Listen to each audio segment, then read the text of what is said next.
जैसे टाइटल में आपने पढ़ा होगा कि डिविडेंड से कैसे आप साल भर का 2.5 लाख रुपए कमा सकते हैं, वो भी आईटीसी शेयर से। तो उससे लेकर रिलेटेड पहले इंपॉर्टेंट चीजें आप लोग को बता दूं जो टैक्स के दायरे में नहीं आती है। जैसे मैं 2.5 लाख की जो इनकम कह रहा हूँ आपकी साल भर की आएगी, तो सबसे मेन कंसर्न आप लोगों का वही होगा कि इसमें कितनी इन्वेस्टमेंट लगेगी, इस हिसाब से मुझे 2.5 लाख की इनकम पूरे साल भर में मिल सकती है, और उससे टैक्स से कैसे बचा जा सकता है उस बारे में भी आपके दिमाग में होगा। पहले मैं आप लोगों को डिविडेंड से लेकर टैक्स से लेकर रिलेटेड चीजें बताऊंगा, फिर वो आईटीसी से जोड़ के बताऊंगा कि 2.5 लाख की इनकम आपको कैसे मिलेगी। तो मैं बता देता हूँ पहले टैक्स वाला पोर्शन, जिसमें मैं आप लोग बता दूँ टैक्स का जैसा रहता है 2.5 लाख तक का, वो भी सिर्फ वही हो सकता है जैसे आप कहीं आपकी अनदर इनकम नहीं आ रही, जैसे कि आप समझ लीजिए या रमेश मान लीजिए आप अपने आप को, जो कुछ और इनकम नहीं करता है, हमारे यूथ की तरह एम्प्लॉयड है, कुछ नहीं करता है, सिर्फ उसके 2.5 लाख की इनकम सिर्फ डिविडेंड से मिलती है, तो उसे कोई टैक्स नहीं देना पड़ेगा। लेकिन इसमें एक मेजर फैक्टर और आ जाता है, क्या होता है इसमें, अगर आईटीसी आपको 2.5 लाख की इनकम दे रही है तो वहाँ पे वो क्या करती है, जैसे 5,000 रुपीज से ज़्यादा का डिविडेंड रहता है तो उस पर वो टीडीएस काट लेती है। जो टीडीएस का जो रेट जो बताया गया है अभी 7.5% के आसपास बताया गया है, ठीक है। अगर आपकी 5,000 से ज़्यादा का डिविडेंड अगर कोई कंपनी देती है तो उस पर वो टीडीएस लगाती है। तो अब आप कहेंगे यार मुझे 2.5 लाख रुपए तक कोई टैक्स देना नहीं पड़ता था, अब इसने टीडीएस काट लिया, अब ये पैसा कौन मुझे देगा। तो आप इस पर रिटर्न फाइल कर सकते हैं, जिसमें आप बता सकते हैं मेरी जो टोटल इनकम है सिर्फ डिविडेंड से आती है, जो कि 2.5 लाख है, और जो स्लैब के अकॉर्डिंग मुझे कोई टैक्स नहीं देना पड़ता, जो भी टीडीएस आपका कटा है वहाँ पे वो पैसा आपको वापस मिल जाएगा। इसमें एक छोटा सा बदलाव और आ रहा है, जैसे कि अभी मार्च का सेशन चल रहा है, आप लोगों को पता होगा, और जैसे 1 अप्रैल से बताया जा रहा है जो 7.5 का जो टीडीएस अगर आईटीसी अगर आपको 2.5 लाख की डिविडेंड देती है तो वहाँ पे वो 10% होने वाला है, वहाँ पे 10% काटेगा वो, फिर आपको वो रिमेनिंग अमाउंट दे देगा, फिर आप उसको क्लेम कर सकते हैं। जो 10% जो गया है इनकम टैक्स के पास में, वहाँ पे आप आईटीआर भरेंगे तो वो अपना 10% जो डिविडेंड आपका था वो आपको मिल सकता है। 2.5 लाख रुपए की इनकम आपको टोटली तौर पे मिल सकती है। लेकिन अब मेन क्वेश्चन ये एक और आता है इसमें, अगर आपको 2.5 लाख से ज़्यादा की मिल गई तो क्या यार मेरे को फिर पेमेंट करनी पड़ेगी क्या, मतलब अगर वो टैक्सेबल हुआ थोड़ा सा, अगर 2.5 लाख से ऊपर हुआ तो वहाँ पे भी बताया गया 5% के आसपास बताया गया, लेकिन इसको भी आप बचा सकते हैं किस तरीके से। यहाँ पे बताया जा रहा है कि जैसे कि आपने अगर वो शेयर लिया, आईटीसी का शेयर लिया, अगर उधार पे लिया, आप कर सकते हैं अपने रिलेटिव्स का दिखा के, वहाँ पे उनसे कह सकते हैं यार मुझे इतना पोर्शन दे दे, और वहाँ से आप उसको मतलब एक इंटरेस्ट आप पे कर रहे हैं, जो भी अमाउंट आपने उससे लिया उस पर इंटरेस्ट पे कर रहे हैं। तो यहाँ पे एक बताया गया कि एग्जाम्प्ट आपको मिल जाएगा। यहाँ पे साफ आंसर लिखा हुआ है, yes in the case of dividend the amount paid as interest on any monies borrowed to invest in the share या म्यूचुअल फंड। अगर आप वहाँ से कुछ भी करते हैं, म्यूचुअल फंड या शेयर्स होते हैं तो वहाँ से आपको मिलता है, तो वहाँ पे आप डिडक्शन ले सकते हैं। आपने जैसे अगर 1 लाख रुपए का अमाउंट लिया, वहाँ पे अगर 20% के आसपास अगर आप पूरा डिविडेंड पे आप इंटरेस्ट पे करते हैं अपने रिलेटिव्स को, या फिर कहीं से भी आपने पैसे बोरो करे उस शेयर को लेने के लिए, तो 20% का वहाँ पे रिवाइबल हो सकता है ये चीज़ें। तो वहाँ पे आप जैसे कि क्लेम करेंगे आपको कुछ भी आएगा, वहाँ पे आप वहाँ पे करके वहाँ से डिडक्शन ले सकते हैं 20%, और जो रिमेनिंग अमाउंट जो बचेगा उस पर मतलब आपको उतना ज़्यादा नहीं देना पड़ेगा, क्योंकि आपने वहाँ पे इंटरेस्ट भी पे करा, मतलब जो भी आपने खर्चे करे हैं उस अमाउंट को लेने के लिए, तो वो वहाँ से डिडक्शन हो जाएगी और कम अमाउंट पे आपको टैक्स देना पड़ेगा। ये बात तो हमने पूरी क्लियर कर ली, लेकिन अब जो मेजर फैक्टर आता है कि 2.5 लाख रुपए की इनकम जो मैं कमाना चाह रहा हूँ उस पर क्या क्या चीज़ होने वाली है, मैं आप लोगों के लिए तौर पर बता दूँ। जैसे आपको पता होगा अभी आईटीसी का जो शेयर जो चल रहा है 225 के आसपास चल रहा है, ठीक है।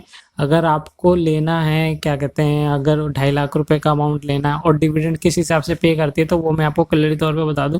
जैसे कि मैं अभी इसमें स्क्रॉल करके देखा तो ज़्यादातर मुझे जो दिख रहा था अमाउंट 5 रुपीज़ के आसपास का दिख रहा था कि पर ईयर ये 5 रुपीज़ पेमेंट करती है, ठीक है। और हमें जो 2.5 लाख रुपए है अगर चाहिए हमें साल भर के लिए, तो अभी मैं इसको इससे डिवाइड करूँगा, फिर हमें क्वांटिटी पता चल जाएगी कि कितनी क्वांटिटी हमारे पास में होनी चाहिए थी। तो ये मैंने 2.5 लाख रुपए इसमें फीड कर दिया है, 5 से इसको डिवाइड करूँगा तो क्वांटिटी हमारे पास 50,000 क्वांटिटी होनी चाहिए आईटीसी शेयर की, जिसकी वजह से हमें ये 2.5 लाख रुपए का अमाउंट हमें साल भर मिलेगा। अब इसको देख के आप थोड़ा चौंकिएगा कि नहीं, क्योंकि अभी जो इसका प्राइस जो चल रहा है 225 रुपीज़ के आसपास चल रहा है, इसको इससे इंटू करता हूँ तो ये आपका अमाउंट दिखता है 1,12,50,000 के आसपास में। ये अमाउंट आपको पे करना पड़ेगा अगर आपको 2.5 लाख रुपए तक के डिविडेंड चाहिए। तो ये थी रियलिटी चीज़ की, कि अगर आप सोच रहे डिविडेंड से मैं पैसा कमा लूँ और आपको लग रहा है कि हाँ मैं वहाँ से रेगुलर बेस पे कमा सकता हूँ, तो ये बड़े बड़े इन्वेस्टर्स के लिए हो जाता है। फिर वो सारी चीज़ें करते हैं। 1,12,50,000 रुपये का अमाउंट आपके पास में होना चाहिए, तभी आपको 2.5 लाख रुपए की इनकम साल में मिलेगी। क्या ये अमाउंट कम भी हो सकता है कुछ करके, क्योंकि अभी मैंने इससे रिलेटेड एक और कंपनी देखी थी कोल इंडिया, जिसका शेयर प्राइस भी कम था और डिविडेंड इसके काफ़ी ज़्यादा बेटर है। अब यहाँ पे मैं थोड़ा सा दिखा दूँ आपको। अभी लास्ट टाइम इसने 5 रुपीज़ दिए थे, इंटीरियम था। और अभी जब इसने लास्ट टाइम नवंबर में भी दिया 7.5 रुपये के अप्रॉक्स, तो अप्रॉक्स इसका 10 रुपये मैं देख के चलता हूँ कि ये हर ईयर दे देता है अप्रॉक्स में, और काफ़ी इसका अच्छा रहता है। देखिए यहाँ पे इसने अगर 2020 की बात करूँ फरवरी के टाइम की, यहाँ पे 12 रुपये के आसपास दिया। फिर मार्च सेशन में अगर 2019 की बात करूँ तो यहाँ 5 रुपये। तो ऑन एन एवरेज मैं इसका लेके चलता हूँ कि पर ईयर हमें 10 रुपये के आसपास देता है। और इसका जो प्राइस जो चल रहा है मार्केट 136 रुपीज़ के आसपास चल रहा है। तो यहाँ पे मेन फैक्टर क्या हो जाता है, अगर हमें 2.5 लाख रुपए की इनकम कमानी है तो यहाँ पे हमें कितना पे करना पड़ेगा। 2.5 लाख को अगर मैं डिवाइड करूँगा 10 से, तो ऑब्वियस ही बात है, हम मुझे यहाँ पे 25,000 क्वांटिटी मेरे पास होनी चाहिए कोल इंडिया की। अगर मैं इसे इंटू करता हूँ अप्रॉक्स इससे 136 से करता हूँ, तो मुझे जो अमाउंट देखने को मिलेगा यहाँ पे 34 लैक्स के आसपास दिखेगा। यहाँ पे देखिए कितना मेजर फैक्टर आपको देखने को मिल रहा है। कहाँ आईटीसी में आपको वहाँ पे 1 करोड़ के आसपास इन्वेस्टमेंट करनी पड़ती है, लेकिन यहाँ पे कोल इंडिया में सिर्फ 34 लैक्स के आसपास आपको इन्वेस्टमेंट करनी पड़ेगी, जिसपे आपको 2.5 लाख रुपए मिलेगा। अब मेन फैक्टर आ जाता है यहाँ पे रिटर्न ऑन इक्विटी, आपको पर ईयर कितना पड़ जाता है वहाँ पे 1 करोड़ पे, और यहाँ पे 34 लैक्स पे। तो वहाँ पे मैं मेजर जो मान के चला 1 करोड़ पे आपको अप्रोक्स 2.5% के आसपास मिल रहा है। कोल इंडिया में अगर मैं मान के चलूँ, अगर आपको 34 लाख की इन्वेस्टमेंट करनी है 1 ईयर में, और आपने करी और आपके पास शेयर है 25,000 क्वान्टिटी, तो आपको 1 साल में ये दे रहा है 8 से 9%, 2.5 लाख रुपए के हिसाब से इनकम में। एक और मेजर फैक्टर होता है, जैसे कि मैंने बताया नहीं कि शेयर का एप्रिसिएशन भी होता है, लेकिन यहाँ पे एडवांटेज मुझे जो लग रहा है आईटीसी में हो सकता है, क्योंकि अभी इसमें काफ़ी ज़्यादा न्यूज़ आ रही है। जैसे आपको पता होगा अभी इसके जो एफएमसीजी का भी सेपरेट बिजनेस होने वाला, डीमर्जर करते तो यहाँ पे मेन फोकस आ जाता है। लेकिन अभी अगर मैं सिर्फ डिविडेंड के रिलेटेड अगर बात करूँ, तो मुझे कोल इंडिया काफ़ी ज़्यादा बढ़िया लग रहा है। और इसमें भी एक और अच्छी चीज़ है, मैं बता दूँ, जैसे कि अगर मैं जैसे आईटीसी में होता है डीमर्जर भी हो सकता है, तो वहाँ पे उसकी वैल्यूएशन काफ़ी ज़्यादा हो सकती है। तो कोल इंडिया में भी अप्रॉक्स है उसमें, क्योंकि आप देखेंगे उनकी लैंड बैंक इतनी ज़्यादा, और अभी पीएसयू सेक्टर के जितने भी शेयर आप देखेंगे तो वो भागते हुए नजर आए। तो कोल इंडिया भी एक मेजर फैक्टर करता है, अगर इसमें कुछ होगा तो ये ऊपर की तरफ में जा सकता है। लेकिन एक माइनस पॉइंट ये भी आ रहा है कि अगर जैसे रिन्यूएबल एनर्जी पे फोकस करा जा रहा है, ग्रीन एनर्जी पे फोकस करा जा रहा है, तो देखते हैं कि कोल इंडिया कहाँ पे स्टेबल रह सकता है। अगर जैसे कि अगर बात की जाए तो कोल इंडिया तो थोड़ा सा इफेक्ट करता है, लेकिन अगर जैसे रिवेन्यू लेने जाएगी तो इस शेयर पे भी काफ़ी ज़्यादा इम्पैक्ट पड़ेगा। लेकिन अभी भी इसके काफ़ी ज़्यादा तगड़े बिजनेस है माइनिंग्स एंड मिनरल्स का, तो ये पूरे मतलब अपने सेक्टर में काफ़ी अच्छा कर रहा है और डिविडेंड बहुत तगड़े तौर पे देता है।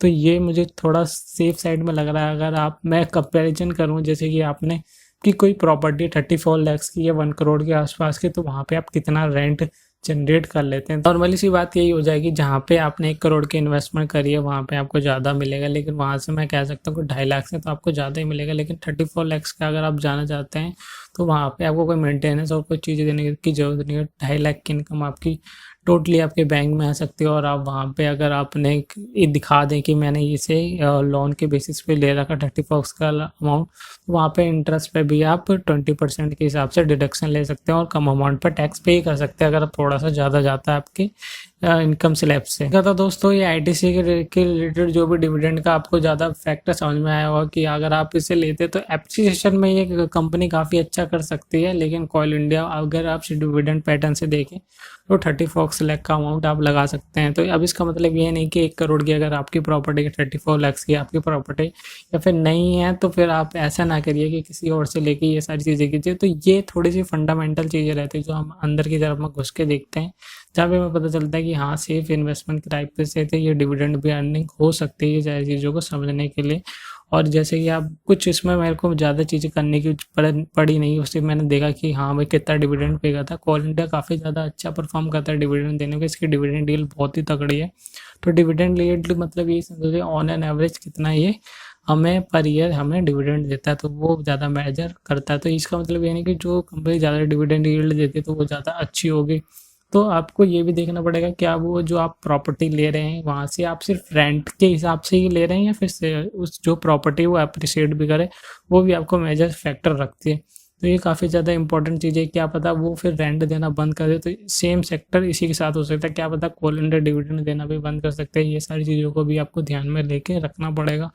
और फिर पता चलता है कि फिर वो जो आपकी प्रॉपर्टी आपने ली है, कुछ टाइम तक का आपको तो अच्छा रेंट मिला, लेकिन फिर वो रेंट भी लेना बंद हो गया और जो उसको प्रॉपर्टी का दाम है वो भी नहीं बढ़ा। सेम सिनेरियो कोल इंडिया के साथ भी हो सकता है और आईटीसी के भी साथ हो सकता है, लेकिन आईटीसी उसकी अपॉर्चुनिटी अगर मैं कंपैरिजन करूँ कोल इंडिया से तो काफ़ी अच्छा मुझे इसका वाइड लग रहा है।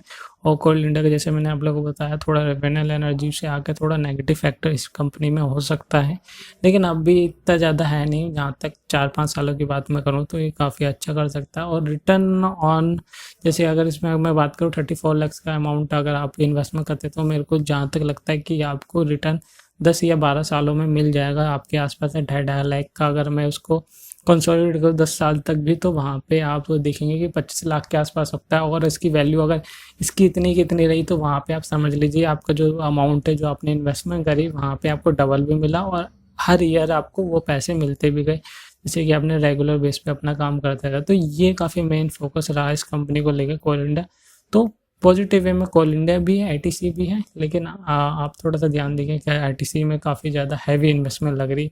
और जिन लोगों के पास 34 लाख का या फिर आईटीसी की तरह 1 करोड़ का अमाउंट इन्वेस्टमेंट करने के लिए नहीं है, तो आप थोड़ा थोड़ा इन्वेस्टमेंट करके रखिए। तो ये थोड़े फैक्टर अगर आप रखना चाहते हैं कि मेरी को कंपनी डिविडेंड भी देती रहे, तो ये 2 कंपनियां जहाँ पे आप छोटा अमाउंट लगा के भी अच्छा खासा डिविडेंड ले सकते हैं। लाइक और शेयर ठोक दीजिए, महाकाल का दबा के लाइक और शेयर ठोक दीजिए, 5000 लौटे दिख जाना चाहिए। पूरा साल मेहनत करता हूँ आपके लिए बेटा, ऐसा नहीं चलेगा, ऐसा नहीं चलेगा। लाइक ठोकी दबा के।